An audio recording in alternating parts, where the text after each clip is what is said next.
पंचपंचाशा सर्ग 55वां सर्ग सीताजी के लिए हनुमान जी की चिंता और उसका निवारण।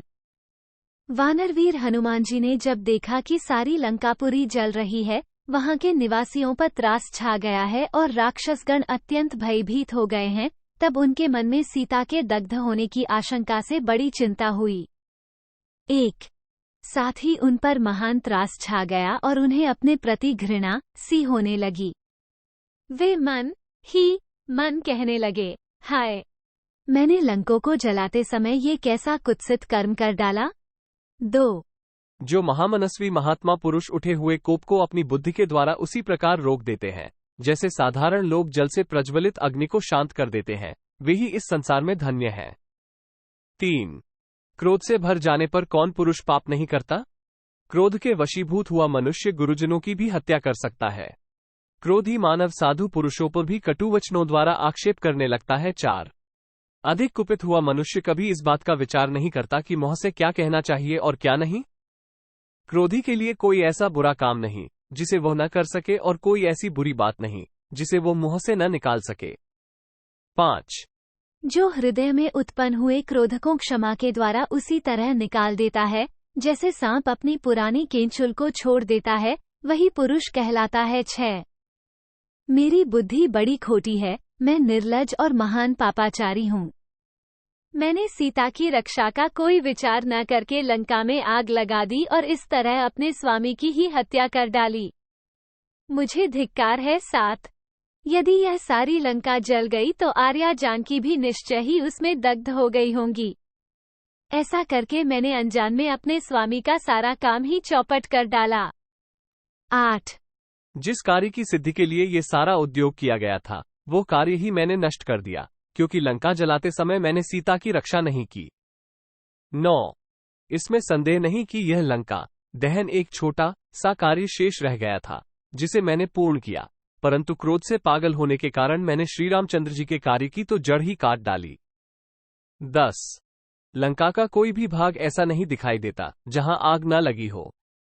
सारी पुरी ही मैंने भस्म कर डाली है, अतः जानकी नष्ट हो गई, ये बात स्वतः स्पष्ट हो जाती है। 11 यदि अपनी विपरीत बुद्धि के कारण मैंने सारा काम चौपट कर दिया तो यही आज मेरे प्राणों का भी विसर्जन हो जाना चाहिए, यही मुझे अच्छा जान पड़ता है। 12 क्या मैं अब जलती आग में कूद पड़ूं या वडवान के मुख में, अथवा समुद्र में निवास करने वाले जल जंतुओं को ही यहाँ अपना शरीर समर्पित कर दूं।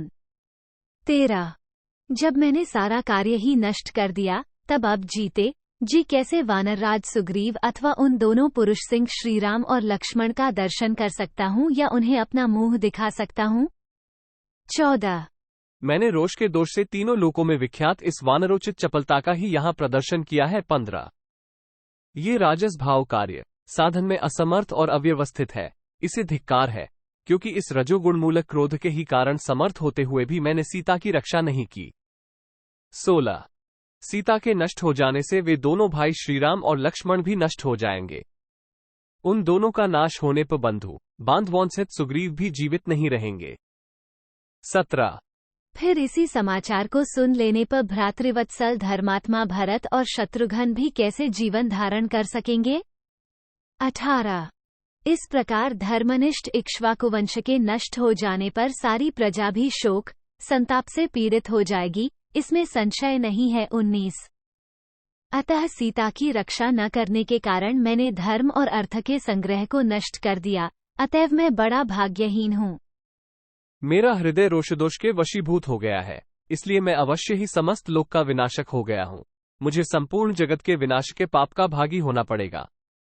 20 इस प्रकार चिंता में पड़े हुए हनुमान जी को कई शुभ शकुन दिखाई पड़े, जिनके अच्छे फलों का वे पहले भी प्रत्यक्ष अनुभव कर चुके थे, अतः वे फिर इस प्रकार सोचने लगे। 21 अथवा संभव है सर्वार्ग सुंदरी सीता अपने ही तेज से सुरक्षित हों। कल्याणी जनक नंदिनी का नाश कदापि नहीं होगा, क्योंकि आग को नहीं जलाती है। 22 सीता अमित तेजस्वी धर्मात्मा भगवान श्रीराम की पत्नी हैं। वे अपने चरित्र के बल से पातिव्रत्य के प्रभाव से सुरक्षित हैं, आग उन्हें छू भी नहीं सकती। 23 अवश्य श्रीराम के प्रभाव तथा विदेहनंदिनी सीता के पुण्यबल से ही ये दाहक अग्नि मुझे नहीं जला सकी है। 24।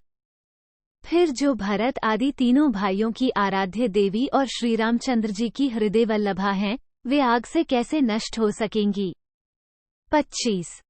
ये दाहक एवं अविनाशी अग्नि सर्वत्र अपना प्रभाव रखती है, सबको जला सकती है, तो भी यह जिनके प्रभाव से मेरी पूंछ को नहीं जला पाती है, उन्हीं साक्षात माता जानकी को कैसे जला सकेगी। 26। उस समय हनुमान जी ने वहां विस्मित होकर पुनः उस घटना को स्मरण किया, जबकि समुद्र के जल में उन्हें मैनाक पर्वत का दर्शन हुआ था। 27।